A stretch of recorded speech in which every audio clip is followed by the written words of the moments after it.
ગુટખા અને પાન મસાલા બનાવતી કંપનીના માલિકોમાં ફફડાટ વ્યાપ્યો છે. ઈડી દ્વારા અમદાવાદના 1-2 નહીં પરંતુ 9 સ્થળોએ દરોડા પાડવામાં આવ્યા છે, જેના કારણે ગુટખા અને પાન મસાલા બનાવતી કંપનીના માલિકો અમદાવાદ શહેર પણ છોડીને જતા રહ્યા હોય તેવું જાણવા મળ્યું છે.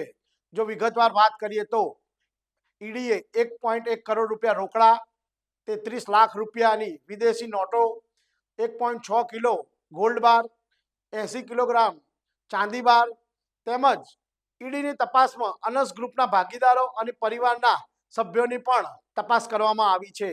અને આ લોકો દ્વારા દુબઈમાં પણ ગેરકાયદેસર કરોડો રૂપિયાની મિલકતો વસાવવામાં આવી હોય તેવા દસ્તાવેજી પુરા પણ ઈડીના હાથે લાગ્યા છે. જેથી ઈડીએ ફોરેન એક્સચેન્જ મેનેજમેન્ટ એક્ટની 1999ની જોગવાઈ હેઠળ ગુનો દાખલ કર્યો છે. આ ઉપરાંત અમદાવાદના 9 સ્થળો જે દરોડા પાડવામાં આવ્યા છે તેમાં કરોડો રૂપિયાની મિલકતો જપ્ત કરવામાં આવી છે. અનસ ગ્રુપ અને તેના ભાગીદારોની જો વાત કરીએ તો એમ્બર ટોબેકો, ઉમદા ટોબેકો, સમા ફિલ્ટર ખૈની જેવી અલગ અલગ બ્રાન્ડો હેઠળ તમાકુ બનાવવામાં આવતી હતી અને તે દ્વારા જ વિદેશી હવાલા કૌભાંડ આચરવામાં આવ્યું છે. અને આની અંદર નજીકના દિવસોમાં ખૂબ જ મોટા ખુલાસા થાય તો નવાઈ નહીં. આપના પોતાના પ્લેટફોર્મ લલકારને લાઈક કરો, ફોલો કરો, સબસ્ક્રાઇબ કરો અને શેર કરો.